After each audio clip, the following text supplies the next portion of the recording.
Welcome, everyone, to another edition of Unravel Your Mind. We're here to help transform relationships to love and life. And Happy New Year. It's 2024. It's unbelievable that we're already at January 2024. If you haven't already put together your intentions for this year, I highly encourage you to do so because it really helps. Vision boarding, all the things we talked about last year in some of the episodes of the show, just to get the new year off on the right foot.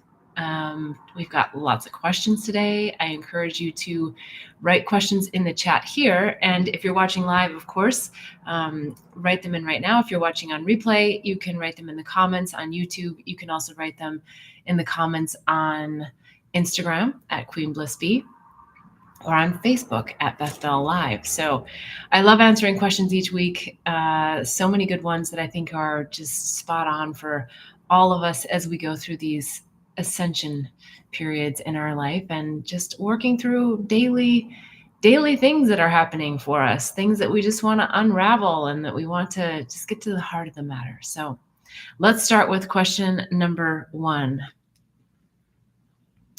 Do you have any practices for not taking things personally? Yeah, I think this is a good one. I think, it's all about non-attachment, but it still requires us to be present and caring and engaged with others. Now, this one, I'm not sure if it's specific, to other people. I'm assuming that's what the question is about, not taking things personally from life situations and when people do things to us. And, I think the best way to look at this is to really listen to what someone's saying to you and know that it's coming through their lens, but that there most likely is a pearl of wisdom for you in there. Meaning, you don't have to believe what they say. You don't have to take what they say to be a criticism of you. But it might be that there's a little seed of truth or just a reflection for you to ponder on. And sometimes people say things to us just to test us, to see what our own reaction is for ourselves, right? So just sit in that and be like, is that about me or is that about them? And should I just let it go? I think letting things go more and more, especially as we're moving into these new waves and these new realities, letting things go is the way to go, because that way you'll be in flow. Everything else is the mind, judging, wanting to control, wanting to manipulate. And I don't mean that with bad intentions. I mean that it's just the mind. That's what the mind does. The mind wants to be in control of what's happening. So we want to let that go. All right, Lily's saying yes on that too. All right, let's go to question number 2. I read about your relationship with a narcissist in your book. I'm dating one now and find it fascinating that I can't get out, even with the awareness I have. Any wisdom you can share about how to get out? Yeah, I think this is a whole book in and of itself, right?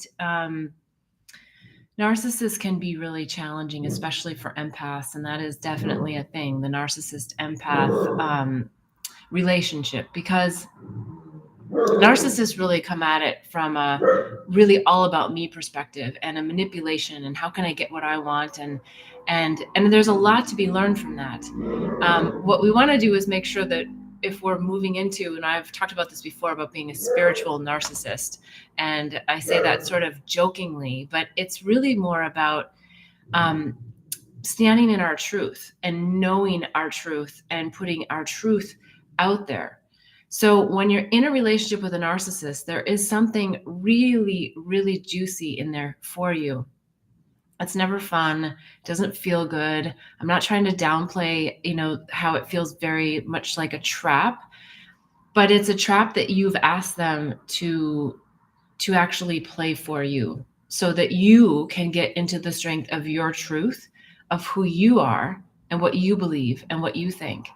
And when you actually move into that energy where you're not going to see someone else's power as stronger than yours, the narcissist will fall away, because then there's nothing to play with. They can't play with you anymore. They can't. The image I get is like when a cat gets a mouse and they banter it around. They'll just keep bantering you until you take your own power back. And so that's always a really, really predominant lesson when it comes to narcissists and empaths. There's something about yourself that you're not stepping into, that you're not feeling confident about. And that was part of the situation for me as well. I wanted to help heal that person, right? So empaths often think, well, we can help them. We can help them. Oh, I know why they're doing that. I know why they're doing that because they're, their inner wounded child, or, whatever the storylines are. So we're always wanting to give the spiritual passes. And so we need to find a way to walk away. Okay, I'm giving this person a spiritual pass. This is not the relationship I want.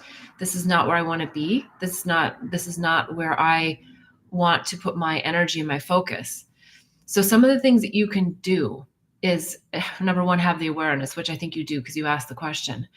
And number two, really go deep within yourself, what it is that your hook is with this person, because most of the times it's because you're being attracted to the power, the perception of power that they're emulating. So you need to get back into your own power.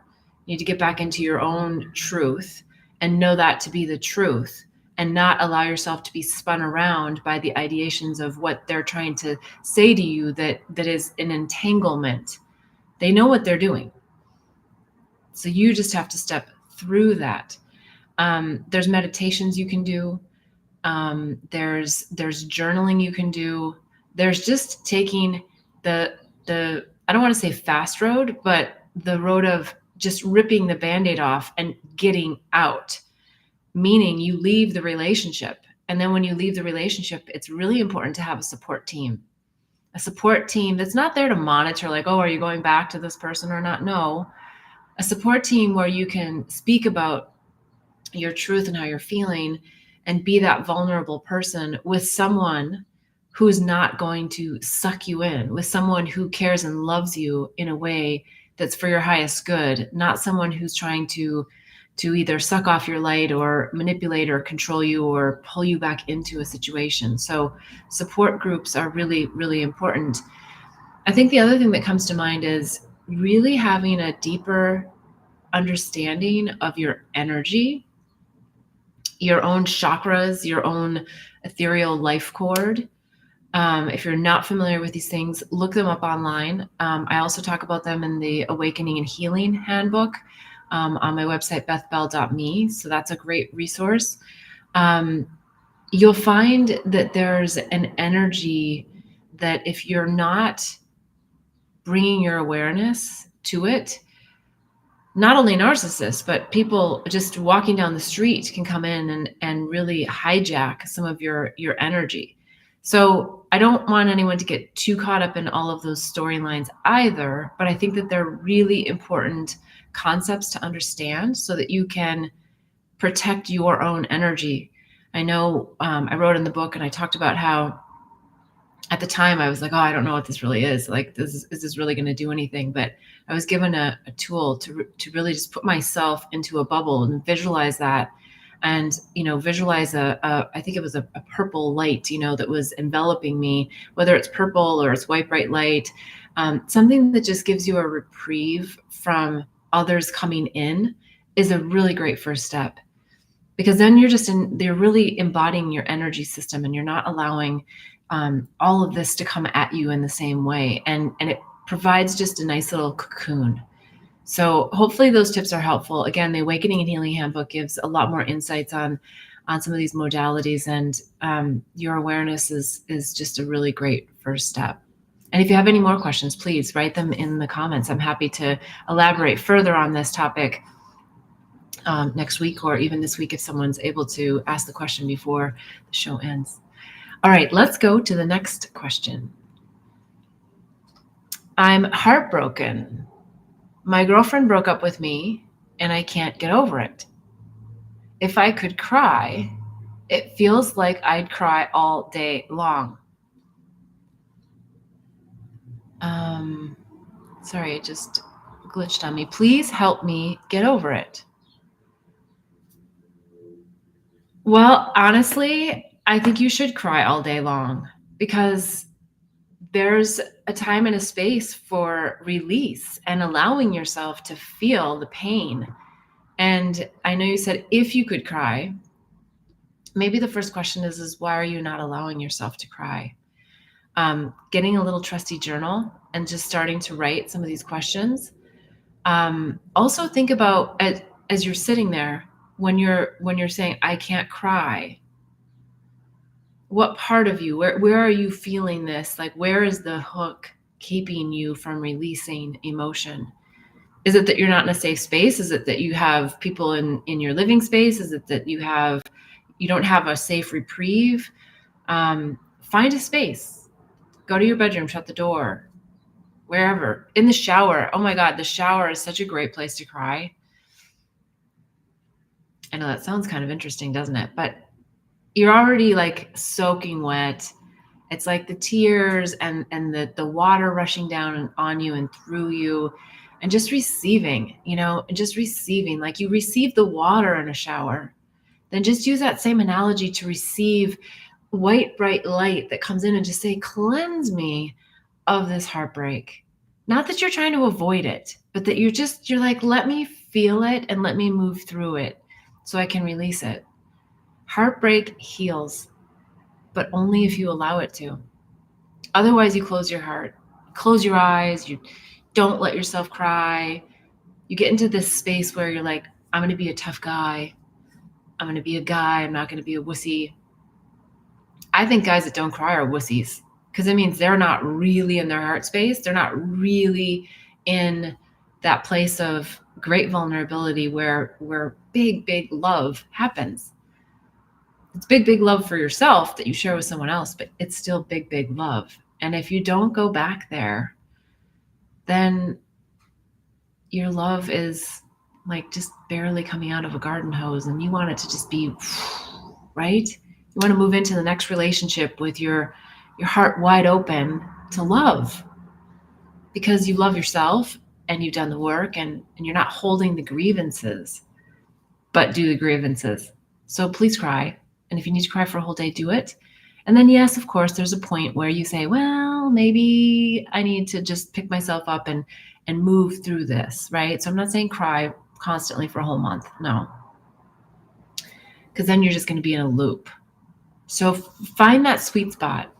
Talk about it. Find somebody that you can talk about it with. And if you start to talk about it and you cry, you feel like you're going to cry, please do. Please just allow that person to hold that space for you. This is such an interesting analogy that's coming forward. But remember when you were a small child and you fell and you like held in the tears and you didn't cry, and you saw your mom and like, boom, like all of a sudden you just like, it just came out.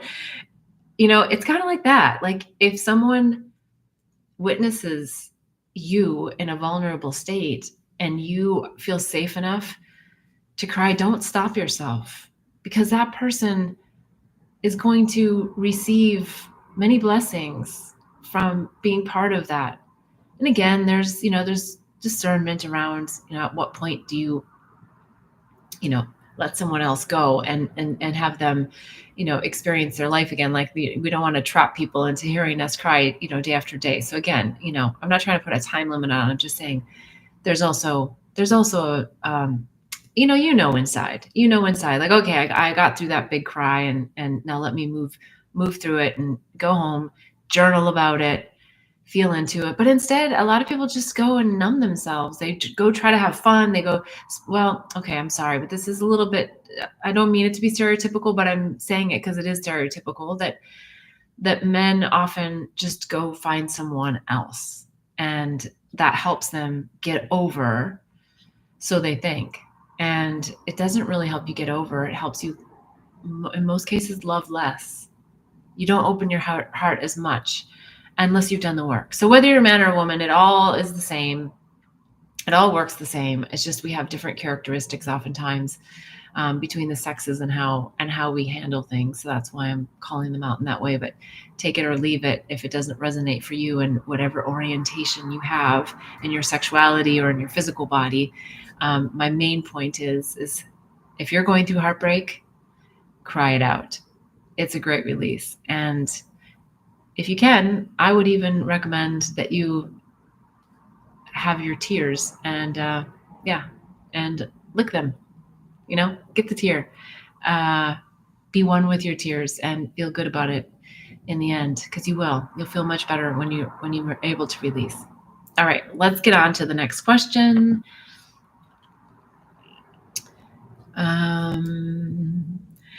I feel no, I have what feels like a ball of energy in my abdomen just above my belly button. It feels heavy and sad. What do you think it is, and how can I get rid of it? Well, my first focus would be to say it's less about getting rid of it. You will get rid of it, but it's more about feeling into it and asking it what it needs. What does my body need? What is this? The area that you've described sounds like your third chakra. That would be your solar plexus, your home, your spiritual, soulful home. And so I would say that it's calling your attention there to really feel into your spiritual, soulful home. Are you home? Are you there? Uh, and if you aren't, and you're not able to get in touch with that, I would sit in a meditation. I would, you could take your hands, you can just lay your hands on that particular area and really feel the pulse. Did you say it had a pulse? I'm getting that there's a pulse. I said a ball of energy, but see if you can feel the ball of energy. Because if it's something that you're ideating, um, you know, just feel into it. There's a reason why you're getting that image or that idea that there's something there, and you're being called to go there. One of the things that I feel like keeps coming through this channel, oftentimes is sitting in a meditation and putting awareness on your tailbone. So it's like a grounding mechanism where you're sitting and you're really present, and then also being present in that third chakra area, that above the belly button area, and really sitting with that and asking for that to open, asking that to come forward, and see what you're feeling as a result. It might be in that moment, and it might be after, it might be a little while later, but really feel into that and feel what that's about. And journal. I would say very much journal after you've really touched that area and spent some time with it, and see what it has to say. See what it's saying to you. Sadness is a pretty broad emotion, and it's okay. We can just release sadness in general. We don't have to get to the core of it, if we just can release it. But if we can't just release it, it's often calling us to pay attention to a particular storyline, an idea, something we're feeling on a I'll say a subconscious level, but I just mean that something we can't quite get to or articulate. I think that's happening for a lot of people right now. I think as we're moving into, this new reality, this new earth, there's a lot of people really coming back into their home, and it feels interesting. And I would just encourage everyone to really focus on their spiritual home and their third chakra, their solar plexus, especially moving into 2024. All right, let's go on to the next question. I spent the holidays. Oh, wait, I skipped one. Okay. Do you think there was an energetic shift that took place on New Year's Day? Absolutely, I do, actually. It feels that on New Year's Day, specifically, there was a door that opened. At least for me, it felt this way, and I've spoken to a few others, and it seems that there was a similar feeling of just a weight that was lifted. And I think what's so magnificent about this is that, symbolically, the first day of a new year, a lot of people release the old and want to come into the new, and they're more willing. And I feel that the collective conscious just opened into a reprieve of, thank goodness that year's over, and thank goodness we're into a new year. And that energy collectively, it just felt wonderful. And I think what we're being asked to do is to take New Year's Day, the energy of a new year of freshness, and keep pulling it through every day of this year. Seriously, like, we have to stay in a place above the fray. Doesn't mean we don't work through our issues. It just means that we keep pulling through the new, the fresh, the now, the presence, right? And when we need to work through something, we do, but let's remember that freshness of New Year's Day. So yes, absolutely. I'm not an astrologer, but there's a lot of really great astrologers, and I have them listed as well in my Awakening and Healing Handbook, some people that I highly recommend. And of course you can go online, and there's a lot of individuals on YouTube that can tell you specifically what happened on New Year's Day, planetary wise. But collectively, in the collective conscious, I absolutely feel that there was a huge shift. And I wish for all of us to keep that vibration of openness and freshness alive and well throughout the entire year. All right, let's go on to the next question.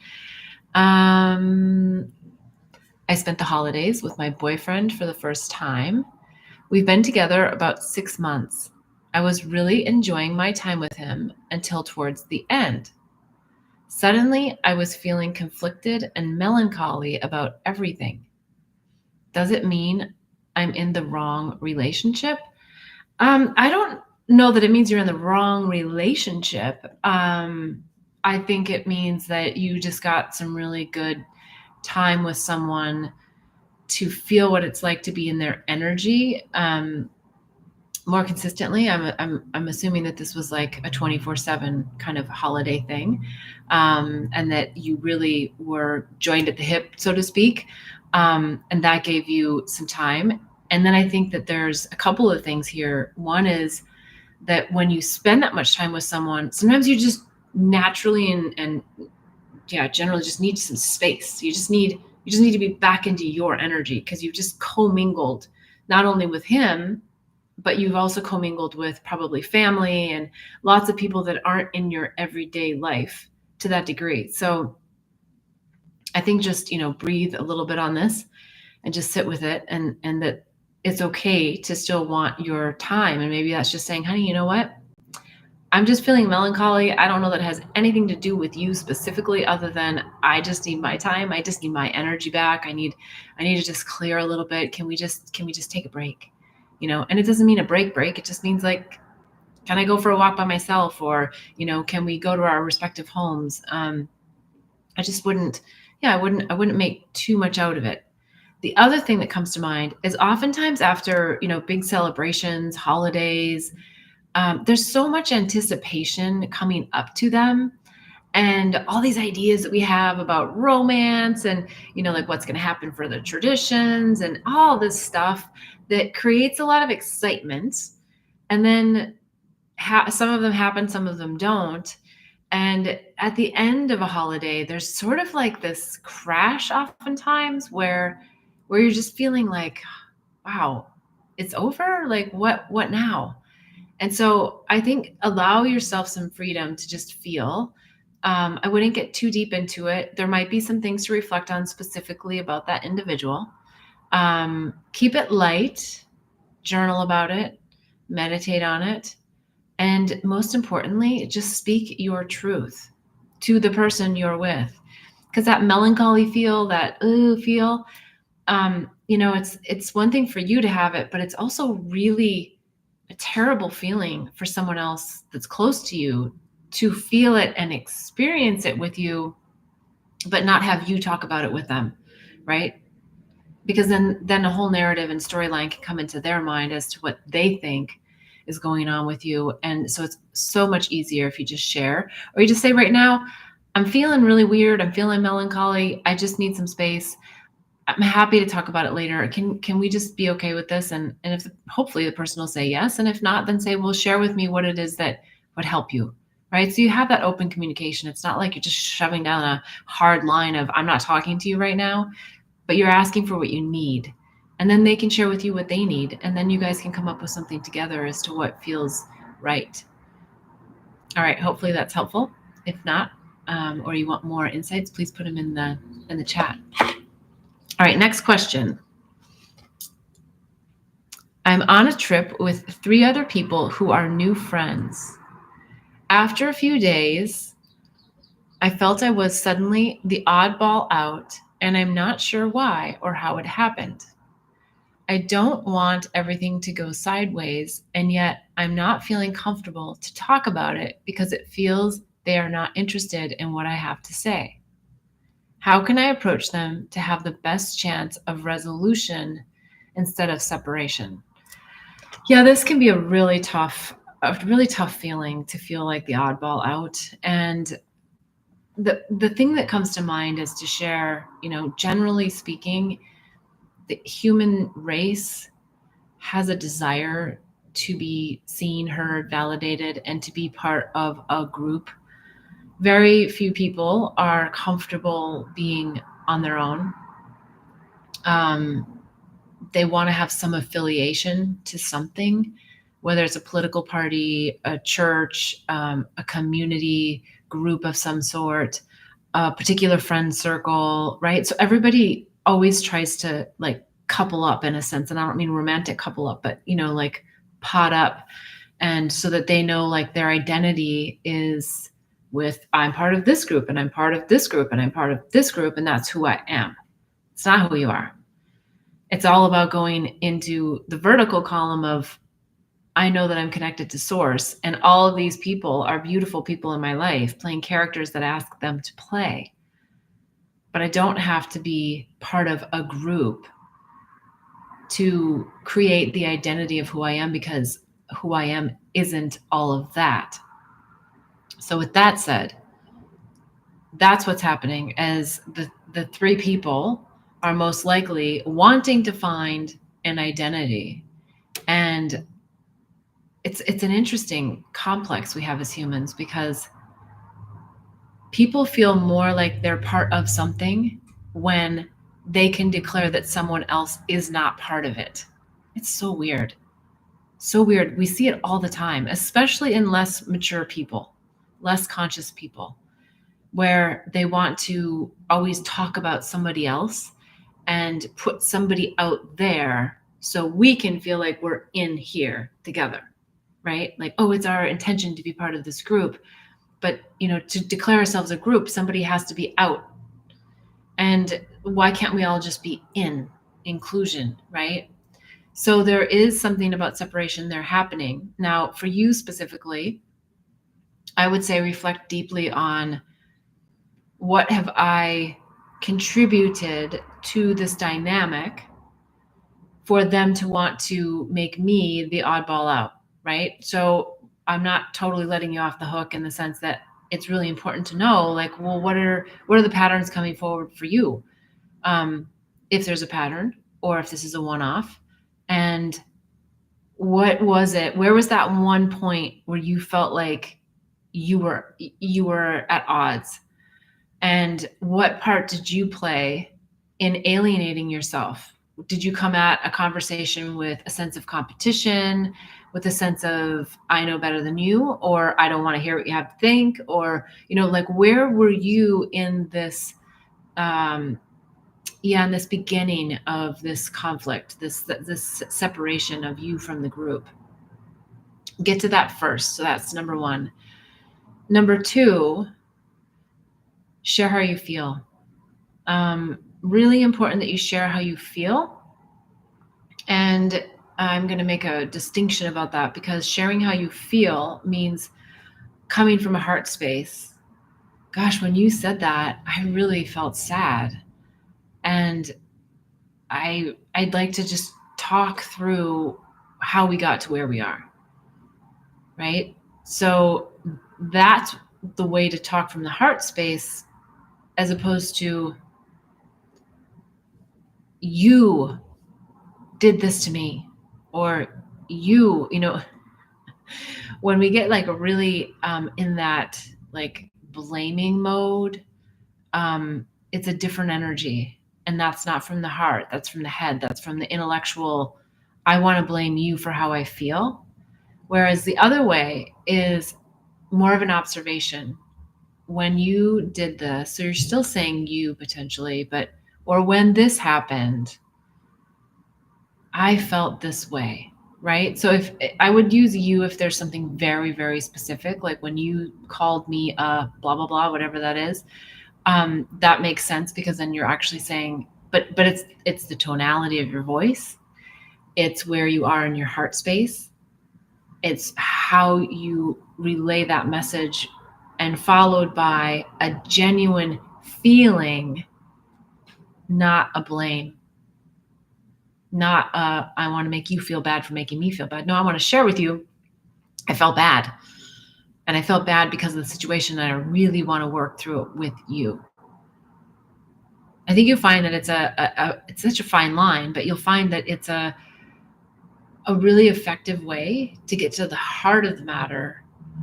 And the sooner you can start doing that, the better, because the more ammunition, I don't really like that word, but the more ammunition that's like, the more, bullets in the belt you get about what got shot at you and what you shot at them, it doesn't help, because then it takes so much longer to feel like you can unwind things, because there's a lot of blaming going back and forth, unless both parties are highly conscious and you just go, let's just flush it all. Then it's a little bit easier. All right. Hopefully that's helpful. If not, give me some more comments in the comments below and I will elaborate on that. Let's see. What is our next question? We've got a couple of things. All right. Recently spending time with my mom made me reflect upon a few patterns we always have when we are together. One of them is she always seems to find a way to put me down by making a snarky comment with a chuckle. It's like she wants me to feel insecure. I prefer my mother help build me up and feel supported by her. We love each other, but when she does this, it really puts a wedge between us. I can't seem to find a way to correct it. Any suggestions? When parents do this, and I'm going to speak specific to parents, there's, an interesting relationship that we have, because mothers, what's coming through on this is that in this particular case, it feels that there's some jealousy happening in the mother-daughter relationship, and that there's something there where she actually wants to take away your happiness. And I don't mean that like consciously she's an evil person or she wants to be mean or bad or any of that. In fact, it's probably quite the opposite. But she sees things in you that she wishes she had in herself, or joy that she would like to have.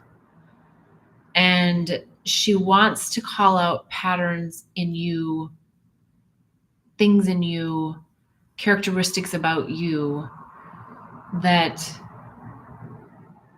cut you at the knees,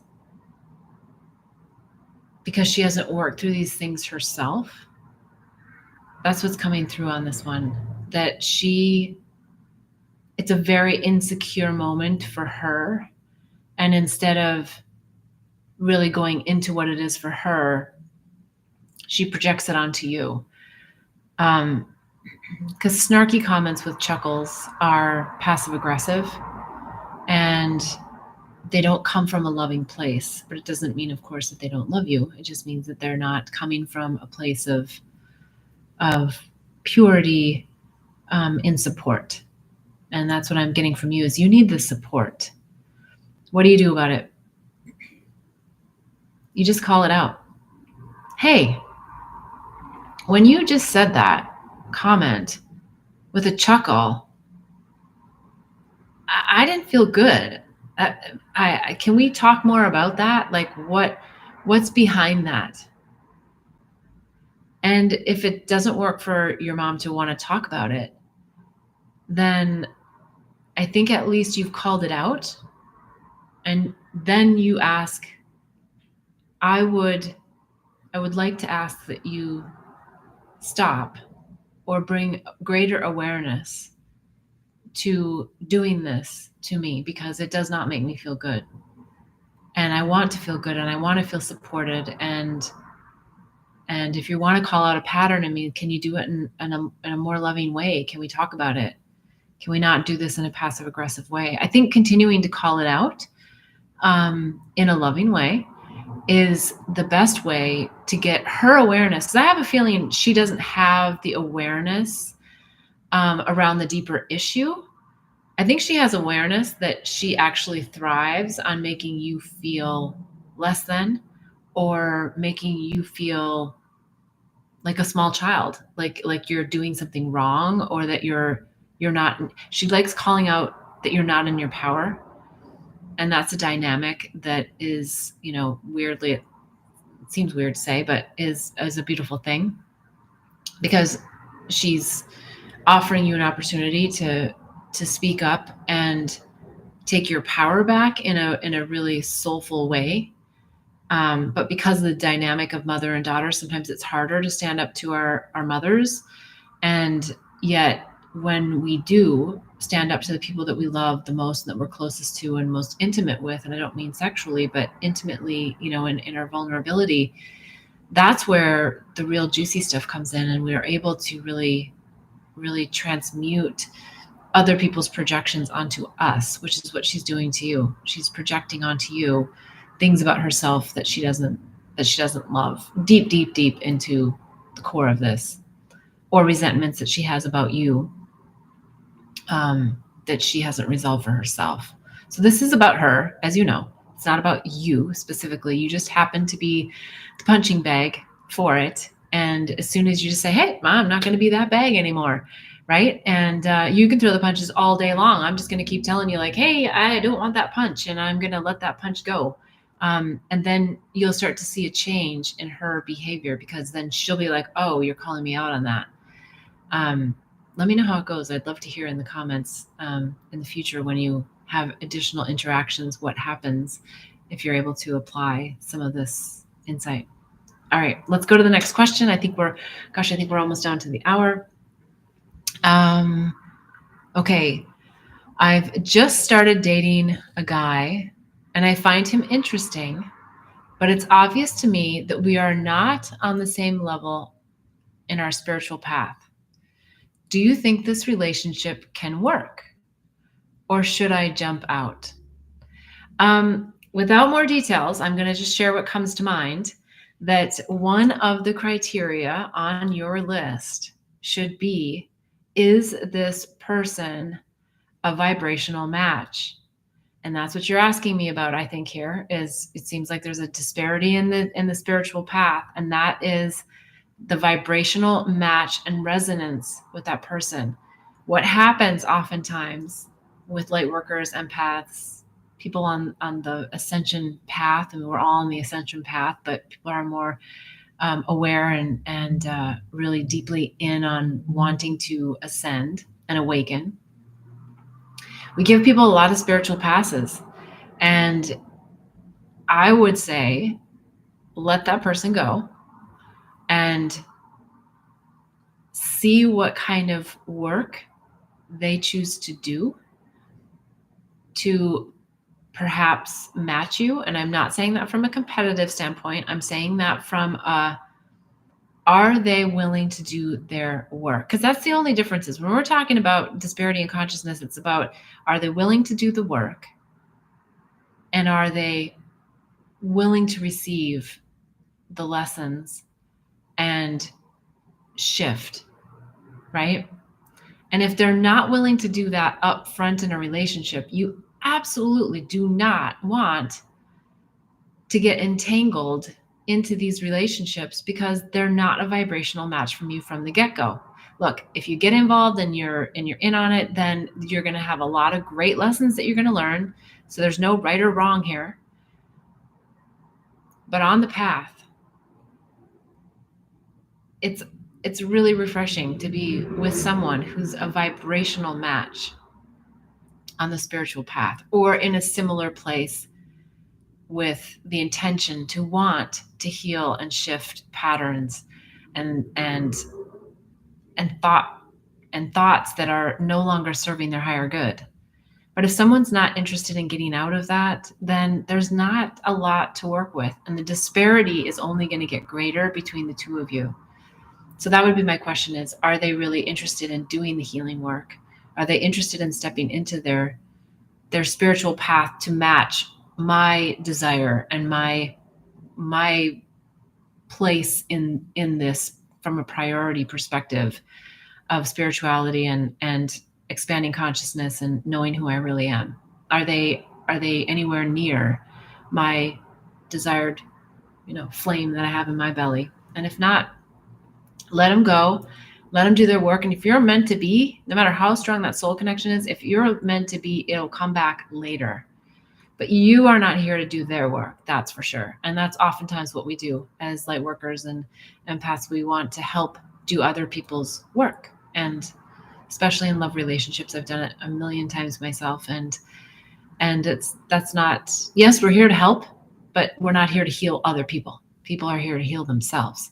We're here to heal ourselves so that we can then project that template of pure love and light out into the world, whether it's in our intimate relationships with partners or it's our family or it's strangers.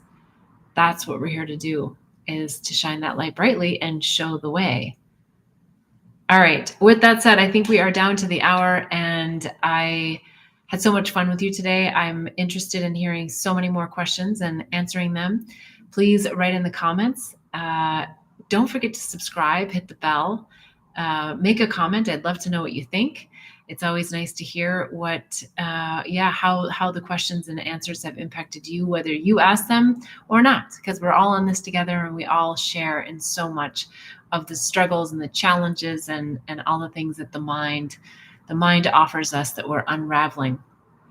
All right. I look forward to seeing you next week. Thank you so much for all of your contributions, all of the questions, and we'll see you next week, Sunday at 11:11 Pacific time.